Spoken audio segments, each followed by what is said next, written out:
Alphabets படிச்சாதான் story book படிக்க முடியும்னு சொன்னீங்களே. ஆமாண்டா கண்ணா. இன்னைக்கு ஆல்பபெட்ஸ் படிக்கலாமா? படிக்கலாமே. ஏ. என்ன லெட்டர்? ஏ. ஏ நேத்தி படிச்சோமா? A for apple, aeroplane, ant படிச்சோமா? நெக்ஸ்ட்டு ஏ எப்படி எழுதலான்னு பார்த்தோமா?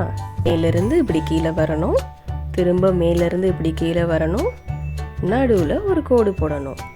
புரிஞ்சுதா? புரிஞ்சுதுமா. இன்னைக்கு என்ன லெட்டர் படிக்க போகிறோம்? பி.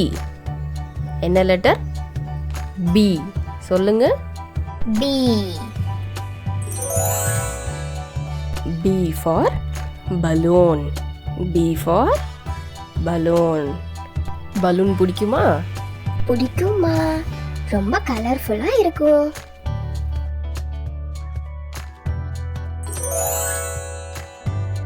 B for bat.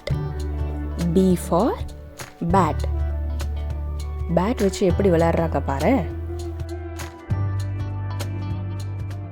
நானும் இது மாதிரி விளையாடணுமா?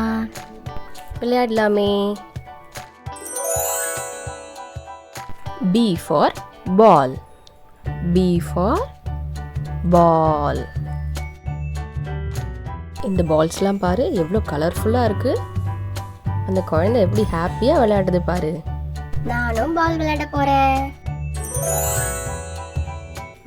இன்னைக்கு நம்ம என்ன படித்தோம்? B for balloon, bat, ball படித்தோமா? படிச்சோமா.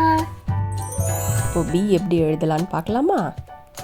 மேலிருந்து இப்படி கீழே வரணும், திரும்ப மேலிருந்து இப்படி வந்து வளைச்சு இப்படி கொண்டு வரணும், திரும்ப அதே லைனில் கொண்டு வந்து வளைச்சு இப்படி கொண்டு வந்து இங்கே முடிக்கணும்.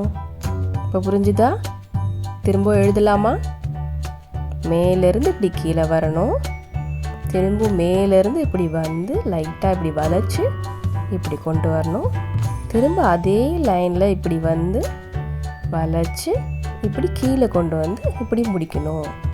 புரிஞ்சுதா? புரிஞ்சுதுமா. இப்போ இதை பாருங்க. பலூனோட ஸ்பெல்லிங் எது? பேட்டோட ஸ்பெல்லிங் எது? பாலோட ஸ்பெல்லிங் எது? பலூனில் ஃபர்ஸ்ட் லெட்டர் என்ன? பி. பேட்டில் ஃபர்ஸ்ட் லெட்டர் என்ன? பி. பாலில் ஃபர்ஸ்ட் லெட்டர் என்ன? பி. இன்னைக்கு நம்ம என்ன ஆல்ஃபபெட் படித்தோம்? Letter B. புரிஞ்சுதா? நல்லா புரிஞ்சுதுமா. இன்னைக்கு நம்ம என்ன கற்றுக்கிட்டோம்? இன்னைக்கு பி படிச்சோம்மா. எப்படி எழுதுறதுன்னு கத்துக்கிட்டேன். ஃப்ரெண்ட்ஸ், உங்களுக்கும் புரிஞ்சிருக்கும்னு நினைக்கிறேன். பிடிச்சிருந்தா கண்டிப்பா நம்ம சேனலை சப்ஸ்கிரைப் பண்ணுங்க. Colourful cups for you.